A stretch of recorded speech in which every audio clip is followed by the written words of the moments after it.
Hi, I'm Scott Wrighton, and it's my pleasure to serve as Decatur's city manager and to bring you these weekly updates from your City of Decatur government. At the last City Council meeting, the City Council dealt with a lot of the nuts and bolts and mechanics of running city services. And now that the weather's getting warm, that includes our street program, both the asphalt portion and the concrete portion, as well as improvements we're going to make to our water lines and sewer lines and our storm sewer systems. In fact, there were 4 contracts on the City Council's agenda for resolutions, actions to take, and there'll be several more because it's not like the City Council acts once on all of these. We make contracts with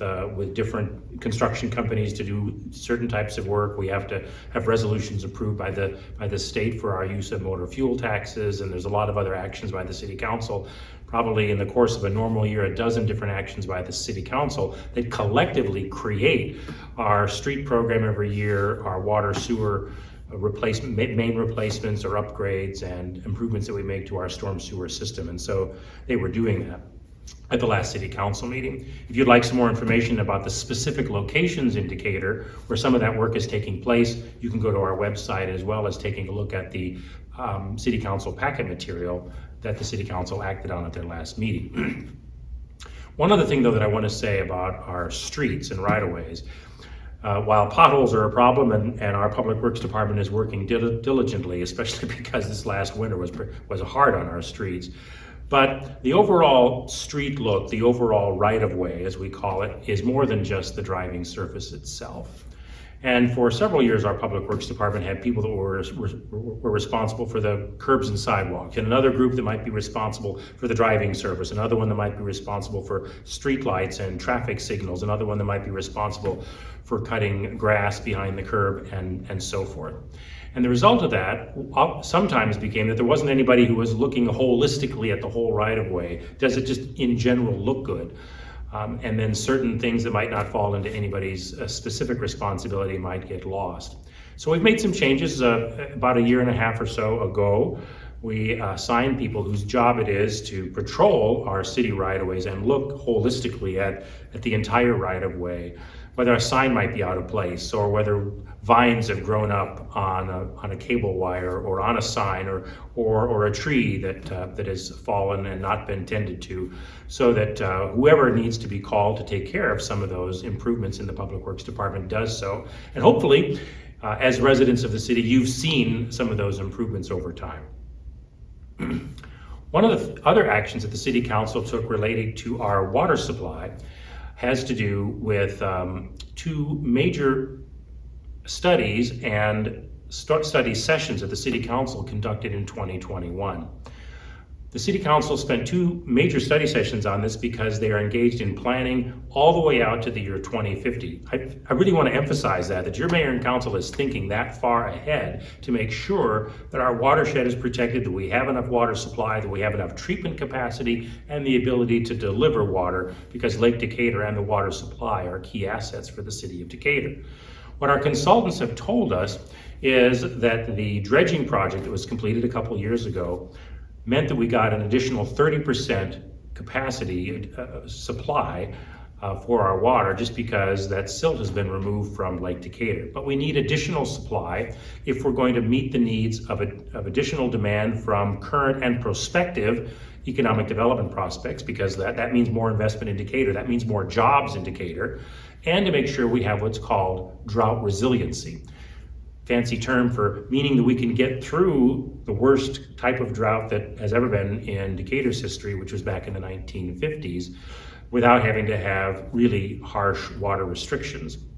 In other words, for about 10 months. To meet those goals requires that we have additional supply, or that we plan for it in the future, beyond what we were able to acquire just by doing the lake dredging. And so the City Council at their last meeting took an action that will help us do that immediately downstream from the Lake Decatur Dam, in an area we call the old Vulcan Pit, and some other areas where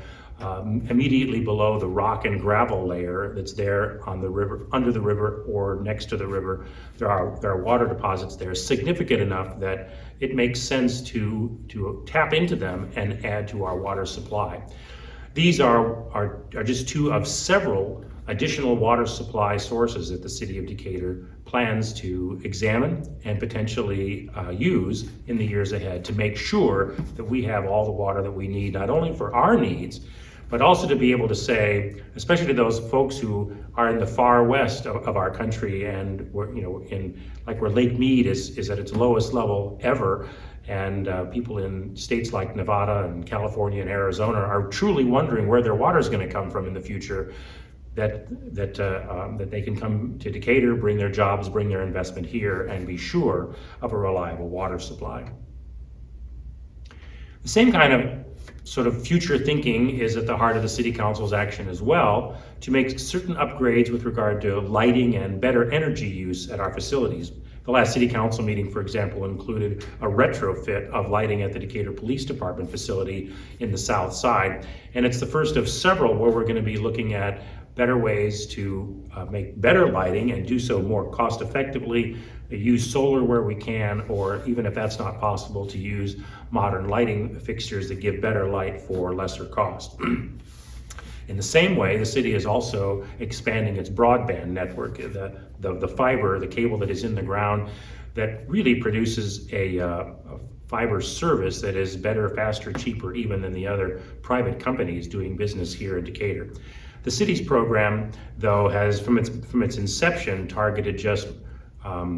industrial and commercial properties, not residential, because if we were to try to get it to all the residential areas in Decatur, it would take too long. So we continue to make additions and expansions to the commercial and industrial properties in the city that need broadband fiber, and they authorized an additional extension of that on the south side of the city at the City Council meeting last Monday. And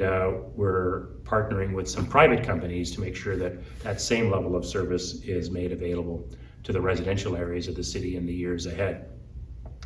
In these and other ways,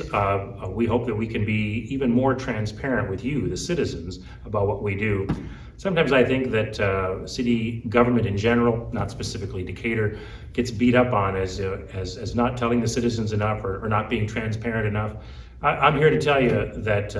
we try to be as transparent as we possibly can about the decisions and the services and the way we provide those services to the citizens of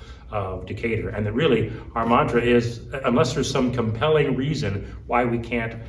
be transparent, maybe because of a pending contract or a legal issue or some personnel matter or something like that. But absent those sorts of things, our default is, let's be transparent about it. Let's find a way to tell the citizens about it. In fact, the City Council in their budget for the current year authorized the addition of a new position to our executive staff to help us with communications, to get more information out to the public, which I think will help us to be even more transparent, more informative, have a more robust website and other communications to our citizens. Not just this, but several other perhaps mediums that we aren't using. And I look forward to telling you about those in the weeks ahead. Thank you very much for tuning in.